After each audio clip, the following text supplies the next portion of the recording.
대만 해협이 조용하다고? 그건 설계자들이 폭탄의 타이머를 잠시 멈춰둔 것뿐이지 결코 평화가 찾아온 게 아니야. 2026년의 세계 지도는 이제 잉크가 아니라 피와 자본으로 다시 그려지고 있어. 이란의 비명이 끝나기도 전에 백악관의 시선은 이미 다음 사냥감을 정했지. 하나는 전 세계 반도체의 목줄을 쥐고 있는 대만 해협, 다른 하나는 미국의 앞마당에 박힌 가시 같은 쿠바야. 지금부터 이 두 개의 전장이 어떻게 내 지갑을 털어갈지 그 잔인한 설계도를 해부해줄게. 대만을 지키는 건 자유민주주의를 지키는 것이라는 헛소리는 이제 집어치워. 트럼프에게 대만은 지켜야 할 동맹이 아니라 중국과의 거래에서 가장 비싸게 팔아먹을 수 있는 실리콘 인질일 뿐이야. 2026년 3월 현재 대만 해협의 파고는 그 어느 때보다 높지만 이건 전쟁의 징후가 아니라 강제 매각의 신호탄이지. 숫자로 증명해 줄게. 전 세계 첨단 반도체의 90% 이상이 대만에서 생산돼. 중국은 이미 500개 이상의 위성으로 구성된 지능망을 통해 미 해군의 일거수일투족을 감시하고 있지. 여기에 대응하는 미국의 전략은 레플리케이터 계획이야. 수천 개의 저가형 자율 드론을 해협에 깔아 중국의 진입을 막는 거부 전략에만 올해 4조 원 이상의 예산을 쏟아부었어. 하지만 이 데이터 이면의 진실은 다른 곳에 있지. TSMC의 이나노 공정이 미국 애리조나 공장으로 완전히 이식되는 순간 대만의 전략적 가치는 급락할 수밖에 없어. 트럼프 행정부는 대만에게 방위비 분담금 명목으로 TSMC의 핵심 기술 유출을 사실상 강요하고 있어. 설계자의 시각에서 보면 중국이 대만을 침공해서 반도체 공장을 파괴하는 것보다 미국 내로 그 공장을 모두 옮겨오는 것이 훨씬 이득이지. 시스템의 혈관 경화는 바로 여기서 발생해. 공급망의 병목을 인위적으로 만들어 대만산 반도체에 안보 부가금을 매기면 삼성전자와 SK하이닉스는 선택을 강요받게 돼. 미국 편에 서서 중국 시장을 버리든가 아니면 대만과 함께 시스템의 노폐물로 걸러지든가. 중국 역시 가만히 있지 않아. 이란 작전에서 미군이 보여준 정밀 타격 능력을 본 중국은 이제 비대칭 미사일 자산인 CM302 초음속 미사일을 대만 해협 전면에 배치했어. 이건 미 항공모함의 접근을 원천 차단하는 거부 밸브야. 결국 대만 해협은 전쟁이 나지 않더라도 상시적인 군사적 긴장감만으로 글로벌 물류 비용을 20% 이상 폭등시키는 독점 밸브로 작동하게 되는 거지. 네가 쓰는 스마트폰, 네가 타는 전기차의 가격이 올라가는 건 설계자들이 의도한 시스템의 과부하 때문이야. 살아남고 싶으면 이 설계도를 읽어. 첫째, 공급망 다변화라는 말에 속지 마.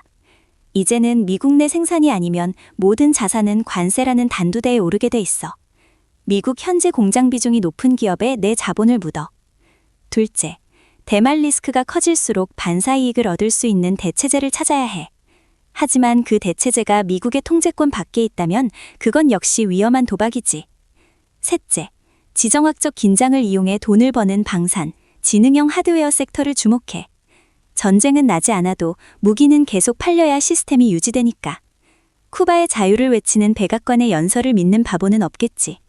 이건 민주주의의 승리가 아니라 미국의 앞마당에서 중국과 러시아의 흔적을 지워버리는 지정학적 방역이야. 베네수엘라가 무너진 지금 쿠바는 설계자들이 처리해야 할 마지막 부도물건에 불과해. 쿠바의 경제는 지금 산소호흡기를 떼기 직전이야. 베네수엘라로부터 오던 무상 원유가 끊기면서 전력망은 이미 60% 이상 마비됐어.